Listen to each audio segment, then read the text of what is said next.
Good afternoon. Good afternoon. I'm George. I'm here to know more about you and interview you on behalf of Floraka constituency and Utalii ward as a whole. If you don't mind, kindly, Mheshimiwa, tell us who you are. Okay, my name is Jacob Ogodo and mimi ni mtu wa Madhare, Utalii Ward. Mheshimiwa, if you don't mind,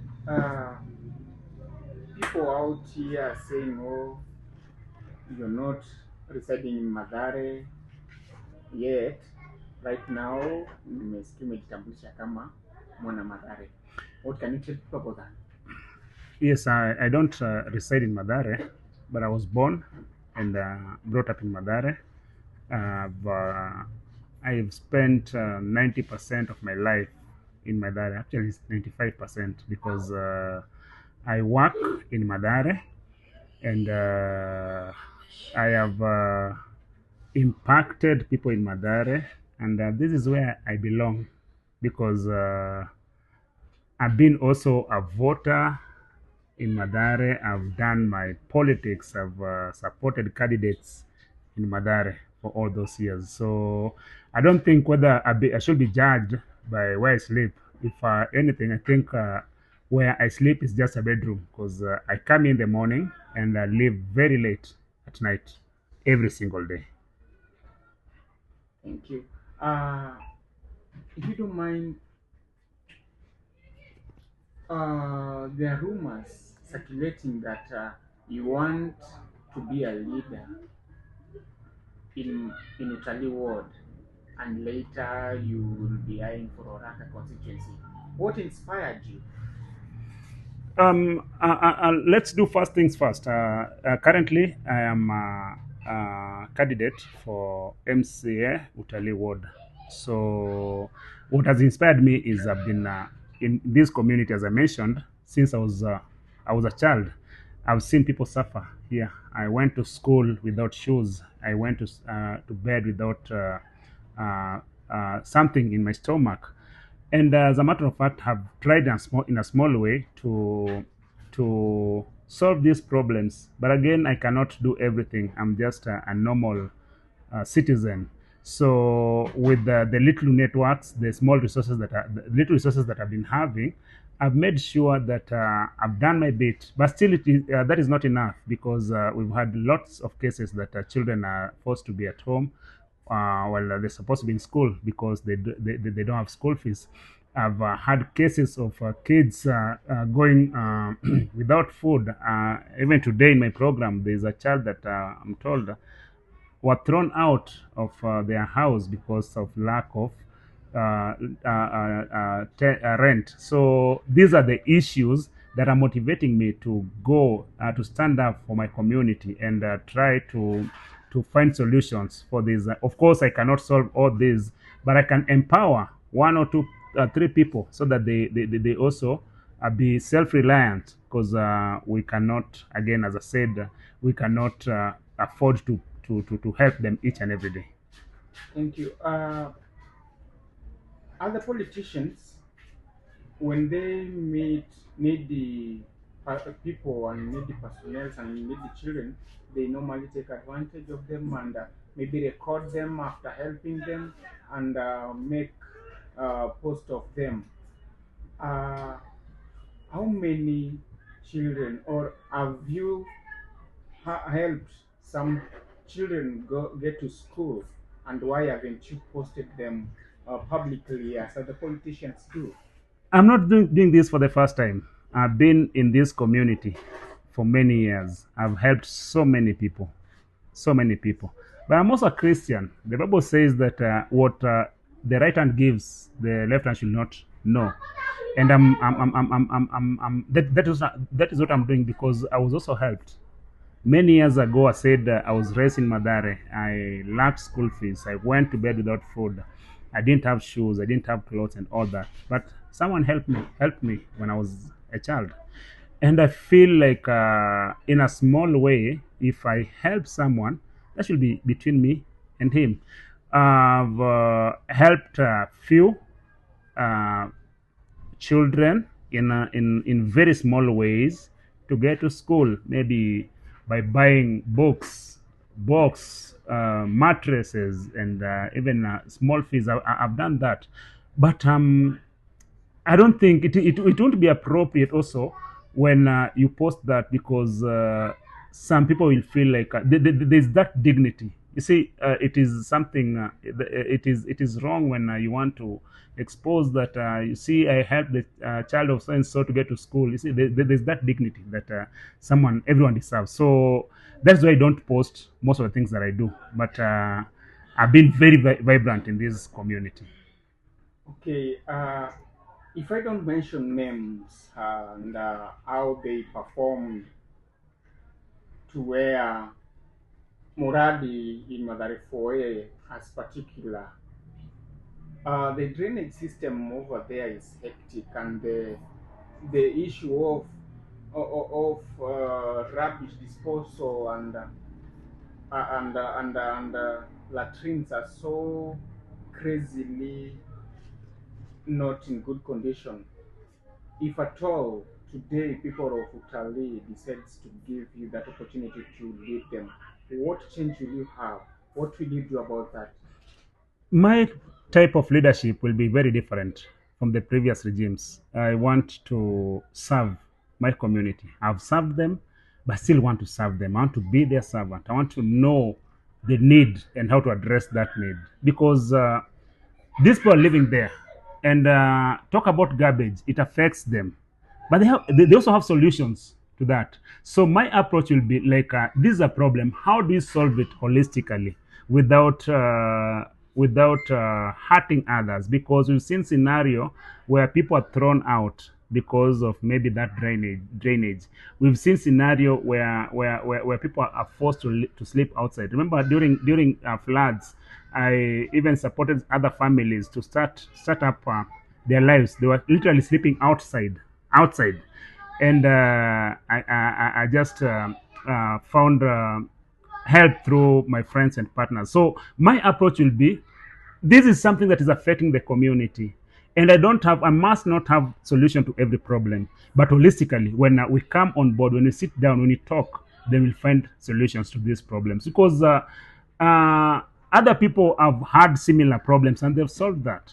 So that is myself, that is how I intend to approach the whole issue. Thank you.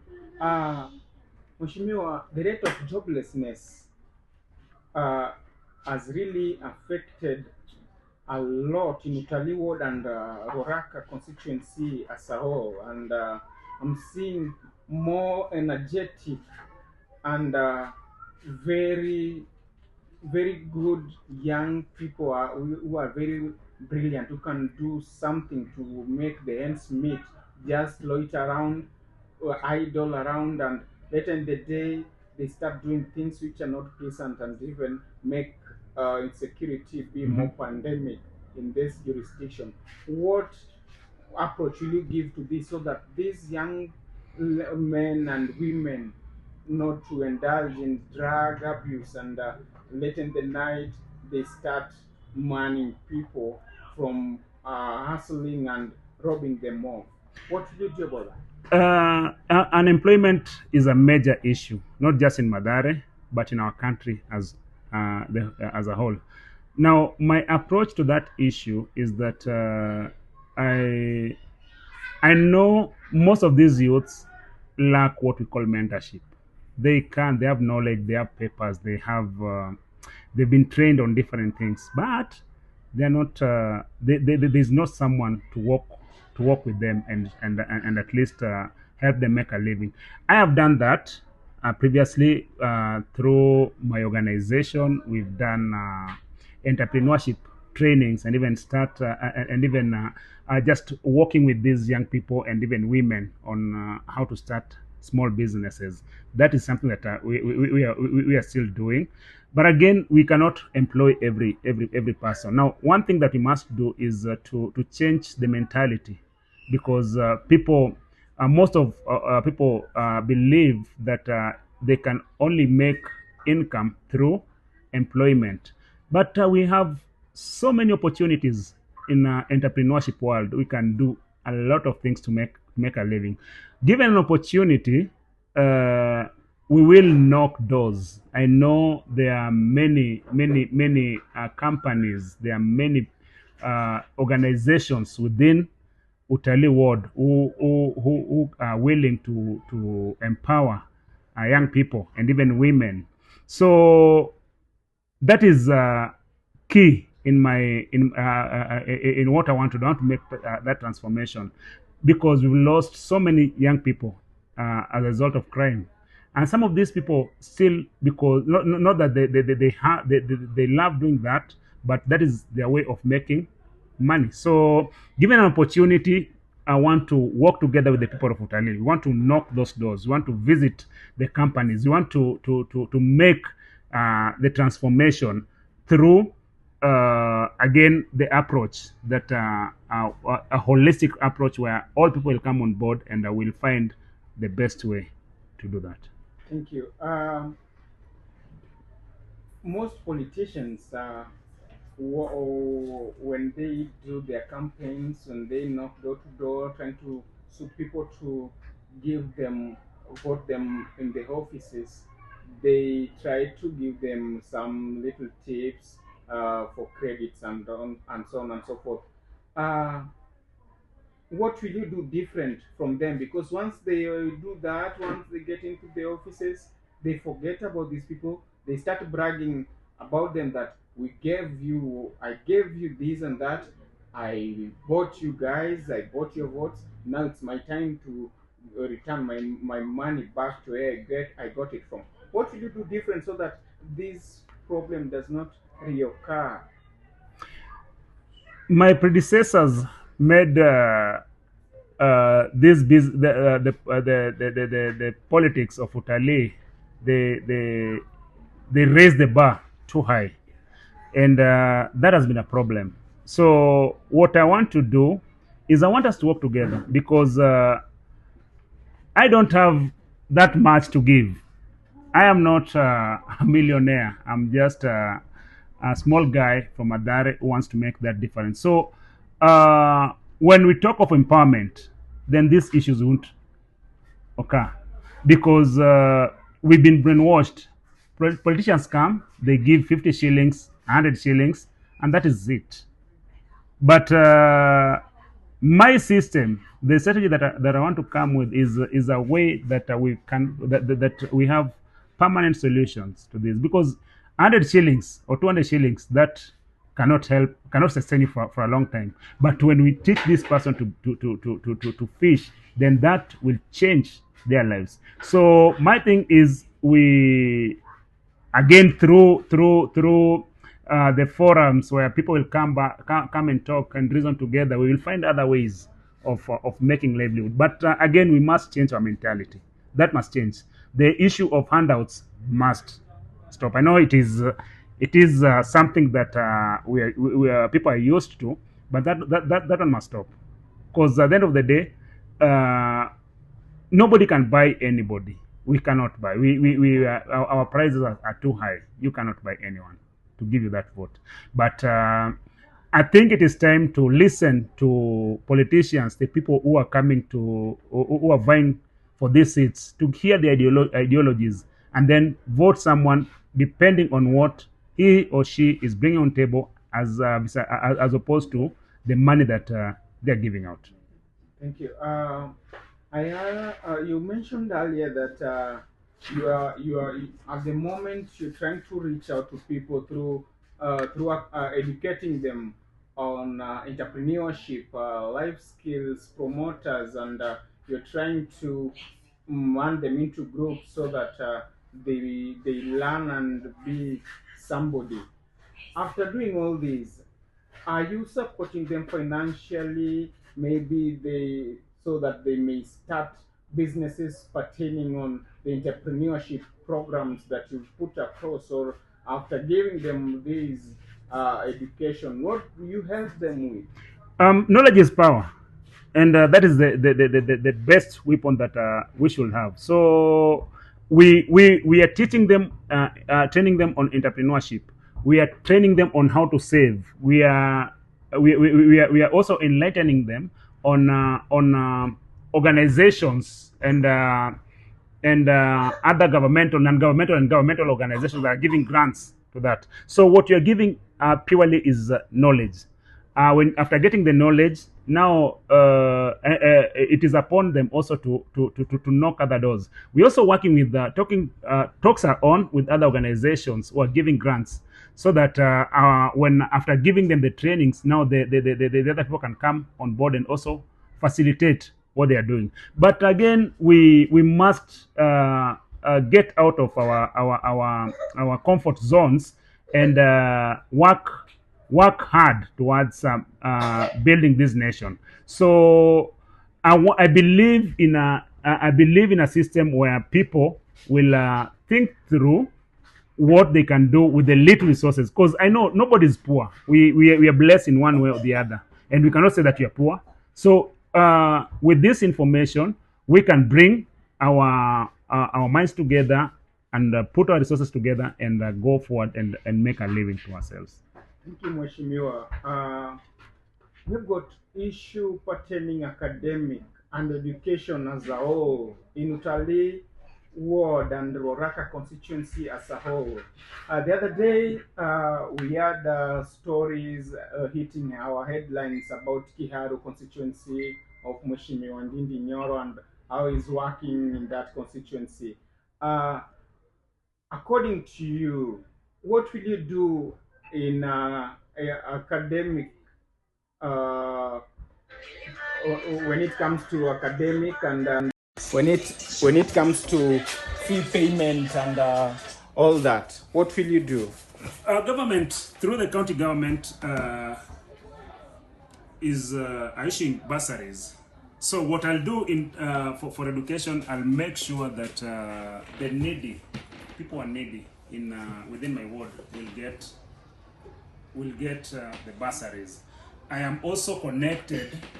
I have friends who've been supporting. I said that my organization has been supporting people, children, taking them to school. So I will make sure that the bursaries that we get from the county government will be distributed fairly. I will also work hand in hand with my friends, both locally and internationally, to make sure that children goes to school. I cannot promise that I will do what Kiaru Member of Parliament is doing, because that is far beyond my reach. But I will do, because as a member of county assembly, I think what I can do is maybe through the county government build ECDs in this area. But when I say that I will make school fees be 500 shillings, I'll be lying, and I don't want to lie to people. So I will do what I can do to make sure that at least each and every child go to school, because one of the struggles that I had during my youth, during my childhood, was education. Thank you. The issue pertaining parents of Utalii ward and Roraka constituency as a whole, I've been getting into nerves of the headlines that the residents and the members of the public have to raise funds for the children in Utalii ward and Roraka constituency to go to their school. Like the other day, the grade 10 and the grade 9 students who are really flooded, and we had got people who are good-hearted from Utalii ward trying to walk door to door so that they can raise little they had, so that every kid could go to school. What will you make different for the parents, so that when it comes to children going to school, does